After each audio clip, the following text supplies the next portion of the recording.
नमस्कार मित्रों, मैं हूं अशोक वर्मा। आप देख रहे हैं टीवी 20 न्यूज। अब रुख करते हैं खबरों की तरफ। इस खबर के प्रायोजक हैं पूर्वांचल मशीनरी एजेंसीज अधिकृत विक्रेता, जहां आपको मिलेगा किर्लोस्कर व प्रकाश जनरेटर के साथ ही सेंचुरी प्लाईवुड, माइका व हार्डवेयर के सभी सामान। हमारा पता है नरौली तनिष्क शोरूम और नगर पालिका सिविल लाइन, आजमगढ़।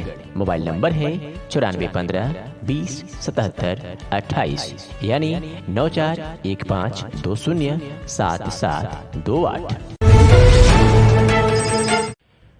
आज ब्लॉक अजमतगढ़ आज़ादी का अमृत महोत्सव के अंतर्गत मेरी माटी मेरा देश अमृत कलश एकत्रीकरण कार्यक्रम के अंतर्गत ब्लॉक प्रमुख मनीष मिश्रा व खंड विकास अधिकारी कविता तिवारी एवं सहायक विकास अधिकारी पंचायत सुभाष चंद्र शर्मा के द्वारा अमृत कलश यात्रा निकाली गई। इस मौके पर उपस्थित सचिव कमलेश कुमार, अभिषेक प्रभाकर, प्रदीप उपाध्याय, अमरजीत कुमार, आजाद सिंह, ग्राम प्रधान यशवंत सिंह, पुनापार तहसीलदार प्रधान जमीन हरखोरी, वरुण श्रीवास्तव प्रधान पुरुषोत्तमपुर कैथोली आदि लोग मौजूद थे। आज़ादी के अमृत महोत्सव के अंतर्गत मेरी माटी मेरा देश का अमृत कलश यात्रा कार्यक्रम के तहत ब्लॉक स्तर पर आज ब्लॉक पलाना, रानी की सराय, कोयलसा, पलैनी, मिर्जापुर, फूलपुर, मोहम्मदपुर, तैबरपुर एवं अन्य ब्लॉकों की ग्राम पंचायतों में निर्धारित क्लस्टर के अनुसार अमृत कलश यात्रा निकाली गई। अमृत कलश यात्रा में ग्राम पंचायतों से संग्रहित अमृत कलश लेकर युवक मंगल दल, महिला मंगल दल, नेहरू युवा केंद्र, स्काउट एवं गाइड्स, NCC एवं अन्य ग्रामीण जन के साथ जुलूस के इस रूप में ग्रामीण मार्गों से होते हुए संबंधित ब्लॉक मुख्यालयों पर समस्त ग्रामों से प्राप्त अमृत कलश में संग्रहित मिट्टी का भावमय मिश्रण करते हुए ब्लॉक स्तर अमृत कलश तैयार किया गया। इसी प्रकार ब्लॉक स्तर पर 11 अक्टूबर 2023 तक प्रत्येक दिन 1-2 रूट पर यात्रा कलश यात्राएं निकाली जाएंगी। नगर पंचायत तरौलिया के खानपुर फतेह निवासी गोलू पुत्र विनोद विश्वकर्मा 6 वर्ष जो दोपहर लगभग 12:15 बजे अपने छत पर खेल रहा था। किसी बीच 11,000 वोल्ट के तार से में लटकी हुई पतंग पर उसकी नजर पड़ी और वह लोहे की राड से पतंग को उतारने लगा। इस दौरान वह हाई वोल्टेज करंट की चपेट में आ गया और 2 मंजिले मकान से नीचे जा गिरा, जिससे घटनास्थल पर ही उसकी मौत हो गई। इस दौरान मृतक गोलू के घर के सभी सदस्य जोर जोर से दहाड़े मारकर रोने लगने लगे। सूचना मिलते ही थाना प्रभारी विजय प्रताप सिंह भी घटनास्थल पर पहुंच गए और मृतक के परिजनों से जानकारी घटना की हासिल की। हालांकि परिजनों ने पोस्टमार्टम करने से इनकार कर दिया और शव को दाह संस्कार के लिए लेकर चले गए। मृतक गोलू घर में सबसे छोटा था, जो कक्षा 1 का छात्र था। इसका एक भाई रुद्र 14 वर्ष का है तथा बहन दीपिका 12 वर्ष की। मृतक का पिता विनोद विश्वकर्मा जो घर पर ही वेल्डिंग का कार्य करते हैं। स्थानीय लोगों का आरोप है कि छत के करीब से ही हाई वोल्टेज तार जो रिलायंस कंपनी की टावर में सप्लाई के लिए गया है। टावर विगत 10 वर्षों से बंद पड़ा है, लेकिन बिजली का कनेक्शन अभी चालू है। हालांकि उस संदर्भ में उपखंड अधिकारी ब्रजेश कुमार राव ने दुख व्यक्त किया और जांच कराकर पीड़ित की हर संभव मदद का भरोसा दिया। जैसे प्राप्त सूचना से मिली है कि बच्चा पतंग जो तार दिख रहा है वहाँ पे एक पतंग फंस गया था। तो छोटा बच्चा था, उसका थोड़ा मासूमियत झलक गई। पतंग उतारने के चक्कर में प्रयास किया, उतारने के चक्कर में जो 11,000 की तार गई है लाइट ना, तो उसको खींच लिया अपनी तरफ। तो इसलिए पूरी शरीर उसके नीचे गिर गई। ऑन द स्पॉट उसकी डेथ हो गई है।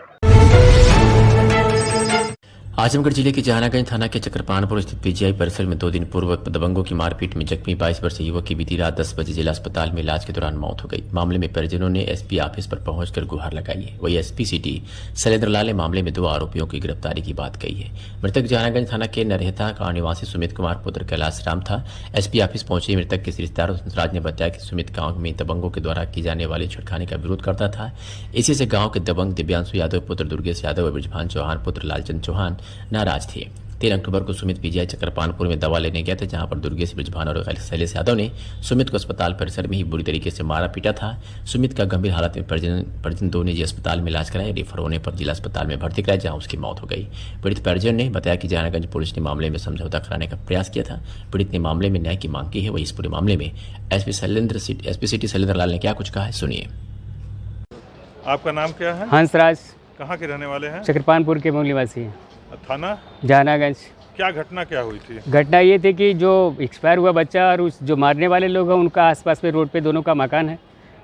शिकायत ये पूरी की बार बार ये लड़के लड़कियों से छेड़खानी करते। वो लड़का थोड़ा उनको कहा भाई ऐसा मत करो, गाँव है, तो उसको एक्सेप्ट नहीं कर पाया। और जब गया दवा लेने के लिए मेडिकल कॉलेज में, 3 लोगों ने उसको पकड़ के बुरी तरह पीटा और पुलिस ने भाई ज़बरदस्ती से सुलह भी करवा लिया और लड़का कल एक्सपायर हो गया।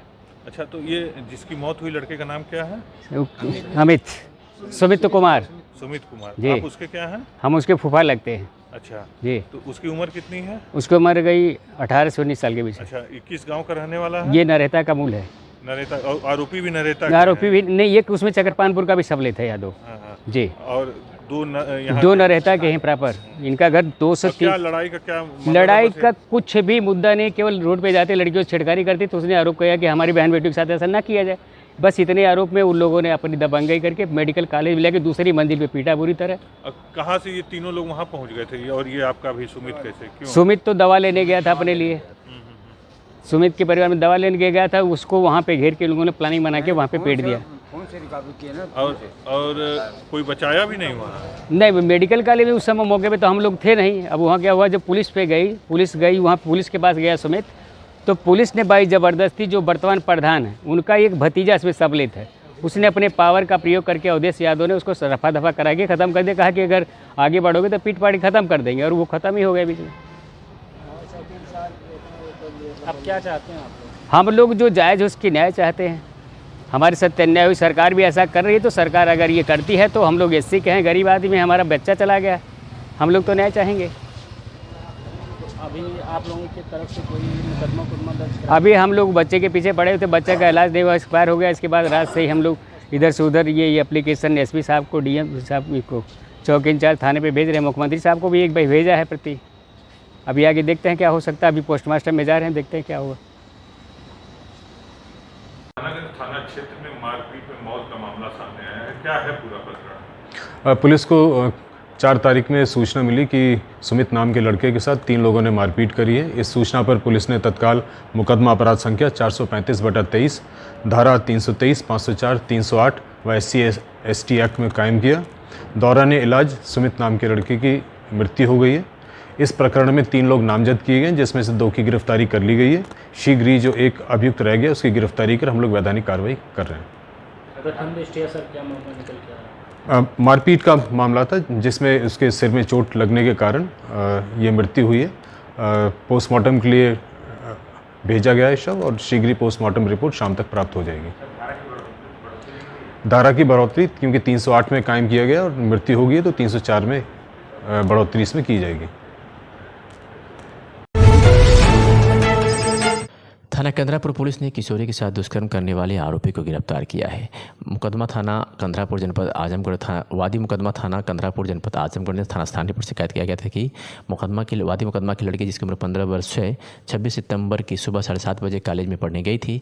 घर नहीं है, जैसे काफ़ी खोजबीन किया, नहीं मिली, के संबंध में थाना स्थानीय पर मुकदमा पंजीकृत किया गया।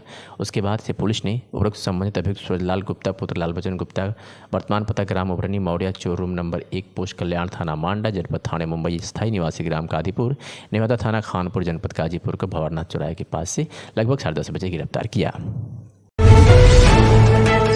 और बड़ी खबर उत्तर प्रदेश के आजमगढ़ जनपद से, जहां आजमगढ़ के जिलाधिकारी विशाल भारद्वाज ने मंदुरी एयरपोर्ट आजमगढ़ का स्थल निरीक्षण किया। उन्होंने निरीक्षण के दौरान रनवे, पैच वर्क और एस्टीमेट को देखा, और इसके साथ ही उन्होंने संबंधित अधिकारियों को आवश्यक दिशा निर्देश दिए।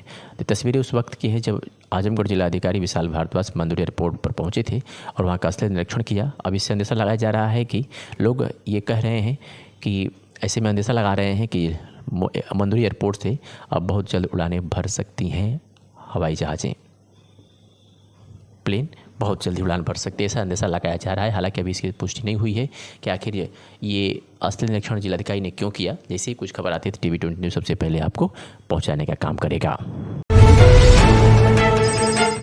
बता दें कि आज़ादी के 75वें अमृत महोत्सव के संपन्न होने पर शासन के निर्देशानुसार जनपद के सभी विकास खंडों में मेरा माटी मेरा देश कार्यक्रम के तहत अमृत कलश यात्रा निकाली जा रही है, जो 3 अक्टूबर से 11 अक्टूबर तक चलेगी। इस उपलक्ष्य पर विकास खंड अतरौलिया में खंड विकास अधिकारी श्वेतांक सिंह के निर्देशानुसार न्याय पंचायत अतरौलिया की 12 ग्राम पंचायतों इदलीपुर, मदनपट्टी, पेडरा, हरदिया, बढ़िया, बिलारी, खीरीडी, सेनपुर, महादेवपुर, कड़सरा, करमैनी से ग्राम पंचायत अधिकारी व एडीओ पंचायत चंद्र प्रकाश दुबे और संबंधित ग्राम पंचायतों के ग्राम प्रधानगण तथा ग्राम पंचायतों के ग्राम विकास अधिकारी अभय कुमार, राजेश वर्मा, राजेश यादव, अरुण कुमार, विनोद राम, विनय सिंह, बलवंत, राजेश कुमार, आदेश शुक्ला, मनीष और संबंधित ग्राम पंचायतों के ग्राम प्रधानगण के नेतृत्व में भारी संख्या में लोगों ने अमृत कलश यात्रा निकाली गई, जो विभिन्न गांव से होते हुए सेनपुर में एकत्रित हुई और सभी के सहयोग से उल्लासपूर्ण तरीके से ब्लॉक मुख्यालय पर एक जुलूस के रूप में परिवर्तित हो गई। इस दौरान ग्राम पंचायतों के सफाई कर्मी और पंचायत सहायक भी मौजूद रहे। आइए सुनाते हैं कि खंड विकास अधिकारी श्वेतांक सिंह ने क्या कुछ कहा। सर, आज अतरौलिया ब्लॉक क्षेत्र में कलश यात्रा निकाली गई थी मेरा माटी मेरा देश के तहत। ये कहाँ से निकली गई और कहाँ से आके समाप्त हुई, इसके बारे में? मेरा माटी मेरा देश कार्यक्रम के तहत कि 3 अक्टूबर से लेके जो है 11 अक्टूबर तक ये विभिन्न ग्राम पंचायतों से कलश यात्रा विकास खंड पे आनी है। उसके बाद जो है विकास खंड स्तर से ज़िले पे जानी है कलश यात्राएं, और उसके बाद वहाँ से प्रदेश स्तर पे जाएगी, फिर दिल्ली जाएगी। उसी के क्रम में आज 12 ग्राम पंचायतों में जो है कलश यात्रा एदिलपुर, मदनपट्टी, पेडरा, हरदिया, देवडी, बड़िया, बिलारी, खिरिटिया, महादेवपुर, सेनपुर, करसरा और करमैनी ग्राम पंचायतों की जो कलश यात्राएं थी वो अपने अपने गांव से सेनपुर इकट्ठा हुई थी। वहां से एक जुलूस के शक्ल में भव्यतापूर्ण ढंग से ग्रामवासी, कर्मचारी, अन्य विभाग के लोग, मीडिया के बंधु सभी के साथ एक उल्लासपूर्ण माहौल में वो कलश यात्रा विकास खंड पे आज मेरे द्वारा यहाँ रिसीव की गई है। और इसी क्रम में कल भी कलश यात्रा अलग गांव पंचायतों से आएंगी और इस तरह 11 तारीख तक हमारे यहाँ एक कलश यात्राएं आएंगी। उसके बाद विकास खंड पर एक कार्यक्रम कर लोग उन जो कलश के मिट्टी और चावल है उसको मिश्रित करेंगे और 2 कलश बना के फिर हम लोग ज़िले पे लेके जाएंगे। आजमगढ़ में गरीब पिता द्वारा बेटे की मांग न पूरी कर पाना पिता के लिए काफी महंगा साबित हो गया। अपना मुंह न दिखाने की धमकी देकर घर से निकले पुत्र ने पूल से नदी में छलांग लगा ली। लाचार वृद्ध पिता अपने पुत्र की जान नहीं बचा सका। घटना की सूचना पर पहुंची पुलिस मल्लाहों और गोताखोरों की मदद से नदी में जाल डालकर शव का तलाश शुरू कर दी। संदीप कुमार उम्र 23 वर्ष पुत्र राम सजीवन प्रसाद निवासी ग्राम टेकनगाढ़ा जहाँ थाना जैनपुर बीती रात शराब पीकर वह घर आकर सो गया। रात में करीब 3:30 बजे वो अपने पिता से मोबाइल और पैसे की मांग करने लगा। मजदूरी करके घर का खर्चा चलाने वाले पिता ने जब असमर्थता जताई तो संदीप पिता को अपना मुंह न दिखाने की बात कहकर नदी की दौड़ते हुए चला जाने लगा। वृद्ध पिता भी उसके पीछे पीछे चल दिया। भोर में करीब 4 बजे संदीप ने नदी में छलांग लगा दी। पीछे आ रहा लाचार वृद्ध पिता उसे बचा नहीं पाया। मृतक संदीप 2 भाइयों में बड़ा और अविवाहित था। घटना की सूचना पाकर मौके पर पहुंचे मुबारकपुर थाना व जैनपुर कोतवाली द्वारा मल्लाहों और गोताखोरों के द्वारा नावों की सहायता से जाल डालकर मृतक संदीप के शव की तलाश की जा रही है। बताते चले कि मृतक संदीप के पिता राम सजीवन प्रसाद की शादी लगभग 24 वर्ष पूर्व मऊ जनपद के दोरीगाड़ थाना क्षेत्र के ग्राम कोठा में गीता नामक महिला से हुई थी। दिल्ली में कल आम आदमी पार्टी के सांसद संजय सिंह की जिस तरह से ईडी के द्वारा छापेमारी के बाद गिरफ्तारी की गई तथा सत्ता से सवाल पूछने वाले ईमानदार और निर्भीक पत्रकारिता करने वाले पत्रकारों को सरकारी एजेंसियों द्वारा ढाला धमकाया जा रहा है। लेकिन इसका दूसरा पहलू यह है कि मोदी सरकार खुद डरी हुई है। पूरे देश को पता है कि जैसे ही चुनाव आता है जांच एजेंसियों ईडी, सीबीआई, इनकम टैक्स इत्यादि की आमद पहले शुरू हो जाती है। महाभारत में कंस का जो चरित्र चित्रण है यह वह अपनी सत्ता बचाने के लिए उन सबको जेल में डलवा दिया जिससे भी उससे भय था। इसके बावजूद भी उसका अंत हुआ। इस तरह से 2024 में मोदी सरकार का भी अंत होने जा रहा है। ये तमाम बातें समाजवादी पार्टी के प्रवक्ता अशोक यादव ने कही है। सुनिए। कल दिल्ली में आम आदमी पार्टी के सांसद आदरणीय संजय सिंह जी की जिस तरह से ईडी के द्वारा छापेमारी के बाद गिरफ्तारी की जाती है और तमाम निर्भीक और ईमानदार पत्रकारिता करने वाले पत्रकार साथियों के ऊपर इस तरह की कार्रवाई की जाती है, तो ये एक तरह से विपक्ष को और सत्ता से सवाल पूछने वालों पत्रकारों को डराने के लिए इस तरह की कार्रवाई सरकार कर रही है। लेकिन इसका दूसरा पहलू यह है कि सरकार खुद डरी हुई है और इस घबराहट में इस तरह का काम कर रही हो और पूरे हिंदुस्तान की 140 करोड़ जनता को भी इस बात का पता है कि जैसे जैसे चुनाव आता है इस तरह की बनर घुरकिया की कार्रवाई सरकार द्वारा की जाती है। महाभारत में कंस का जो चरित्र चित्रण किया गया है उसमें वो अपने सत्ता शासन को बचाए रखने के लिए जिसके ऊपर उसको शंका होती है कि इससे सत्ता को हमारे खतरा है उसको वो कंस जेल में डाल देता है। बावजूद इसके उसका अंत होता है। चूँकि ये विधि का विधान है कि अंत सबका होता है और मोदी सत्ता का भी अंत 2024 में होके रहेगा।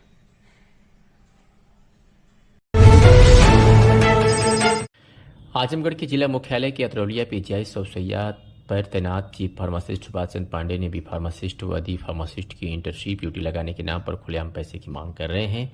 छात्र द्वारा नहीं देने पर सिद्धि नहीं करने को कहा जा रहा है। इसका वीडियो छात्रों के पास है। इसी क्रम में जिला मुख्य चिकित्सा अधिकारी में तैनात अधिकारी मदन गोपाल श्रीवास्तव द्वारा बी फार्मासिस्ट डी फार्मासिस्ट के छात्रों की इंटर्नशिप ड्यूटी लगाई जा रही है। छात्रों का आरोप है कि कार्यालय में तैनात अधिकारी द्वारा 5,000 सुविधा शुल्क लेकर ड्यूटी लगा रहे हैं। इस बाबत मदन गोपाल श्रीवास्तव से पूछे जाने पर बताया कि फार्म ज़्यादा हो गया है। बीच में सीएमओ साहब ने 2 माह के लिए बंद कर दिया था, अब जारी हो रहा है। सुविधा शुल्क की कोई बात नहीं है। इस बाबत छात्रों में रोशन पांडे, अविनाश यादव, रमेश कुमार, श्रीधर आदि लोगों ने जिलाधिकारी का ध्यान आकृष्ट करने की मांग किया है। के विरुद्ध चलाए जा रहे अभियान के क्रम में आज थाना घोसी पुलिस व एसओजी टीम को उस समय अहम सफलता हाथ लगी जब देखभाल क्षेत्र वाले चेकिंग के दौरान ग्राम हड़ुआ 4 लेन के पास से 2 मोटरसाइकिल सवार चोर असंदिग्ध व्यक्तियों को पुलिस मुठभेड़ के दौरान गिरफ्तार किया था और उनके कब्जे से भारी मात्रा में आभूषण बरामद किया गया है। क्या पूरा मामला? दिनांक 4-5 अक्टूबर की रात्रि में मऊ पुलिस को एक बड़ी सफलता हाथ लगी, जिसमें थाना घोसी और एसओजी की टीम द्वारा मुठभेड़ के दौरान 4 लोगों को पकड़ा गया, जिन्होंने ये स्वीकार किया कि जो धोरीघाट क्षेत्र की 3 चोरियां और घोसी क्षेत्र की 2 चोरियां को स्वीकार किया कि चोरियां उनके द्वारा की गई हैं। उन लोगों से इन चोरियों से संबंधित काफ़ी सारा माल बरामद हुआ है, जिसमें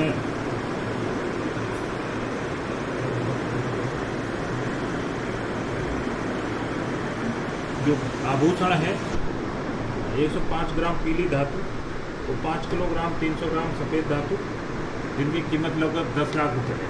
ये 4 व्यक्ति जो मुठभेड़ के दौरान पकड़े गए, इनमें सूरज कुमार पुत्र रामानंद निवासी हरदौली थाना धोरीघाट, रविशंकर पुत्र राम केवल और नीरज पुत्र बसंत और अंकित वर्मा पुत्र दिनेश वर्मा, ये सभी धोरीघाट थाने के रहने वाले हैं। इसमें से एक जो अंकित वर्मा है, ये सुनार है जो चोरी का माल खरीदता था। इसके साथ ही पूछताछ के दौरान भी कुछ तथ्य सामने आया, उनके आधार पर अंकित वर्मा के भाई किशोर वर्मा और इसके पिता दिनेश वर्मा को भी गिरफ्तार किया गया। और साथ ही ये जो चोरी का जो तौर तरीका था, वो हथौड़ा और इत्यादि लेकर अपने साथ चलते थे, जिससे अपना ताला वाला तोड़ने में बड़ी आसानी इनको रहती थी। और बड़ा अच्छा गैंग पुलिस के द्वारा पकड़ा गया है और 5 चोरियों का खुलासा किया गया है, जिससे जो क्षेत्र में चोरियां हो रही थी वो सारा खुलासा हुआ है। और आगे भी इनके पकड़े जाने से बहुत सारे जो अपराध होने को था उस पर भी अंकुश लगे। सर, किस क्षेत्र में घटना को अंजाम दे देते? ये धोरीघाट और घोसी थाना क्षेत्र में घटनाएं इनके द्वारा कारित की गई थी। जो बरामद हुआ है वो क्या क्या बरामद हुआ है? बरामद में बहुत सारे जो सोने के आभूषण हैं और कुछ उसमें काफ़ी सारी मात्रा में चांदी के आभूषण हैं, जिनकी कीमत लगभग 10 लाख रुपए के आसपास है। नकदी भी है? हाँ, कुछ नकदी है। कोई आपराधिक हिस्ट्री है सर? आपराधिक हिस्ट्री को इनको पता किया जा रहा है और बाकी इनके खिलाफ आगे गैंगस्टर की भी कार्रवाई की जाएगी। Thank you. सिंह भी घटनास्थल पर पहुंच गई और मृतक के परिजनों से जानकारी घटना की हासिल की। हालांकि परिजनों ने पोस्टमार्टम करने से इनकार कर दिया और शव को दाह संस्कार के लिए लेकर चले गए। मृतक गोलू घर में सबसे छोटा था, जो कक्षा 1 का छात्र था।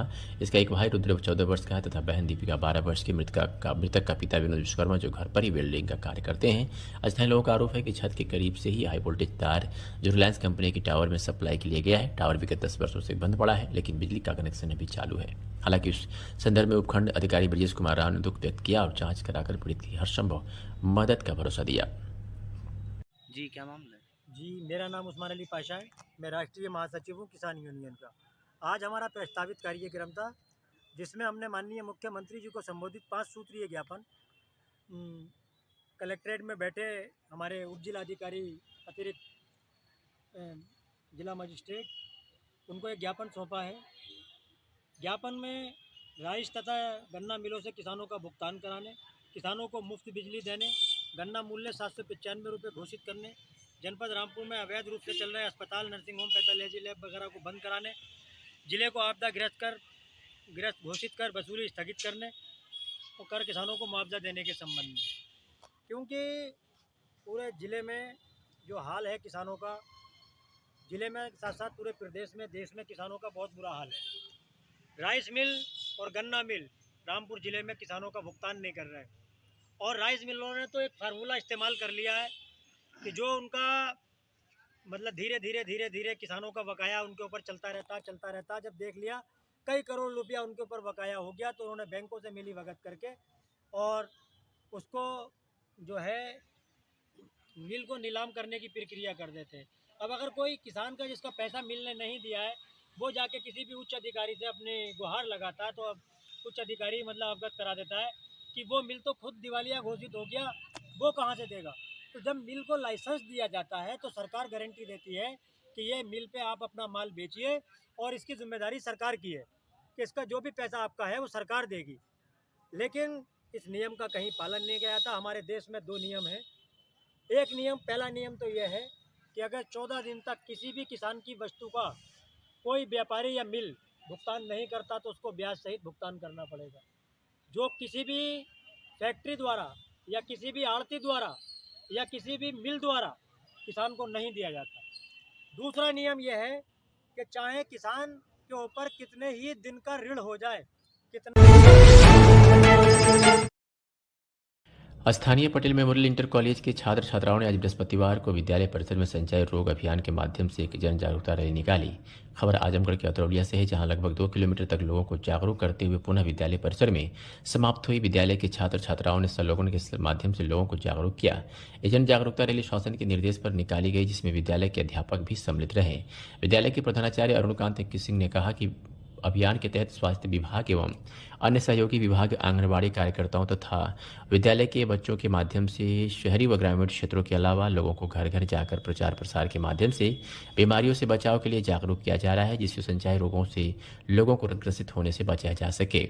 साथ ही इस दौरान सफाई पर विशेष ध्यान दिया जाए, गंदे पानी को इकट्ठा न होने दें, इसकी जानकारी भी दी जा रही है। संचारी रोगों के प्रसार को रोकने का सबसे अच्छा तरीका प्रसार की श्रृंखला को तोड़ना है।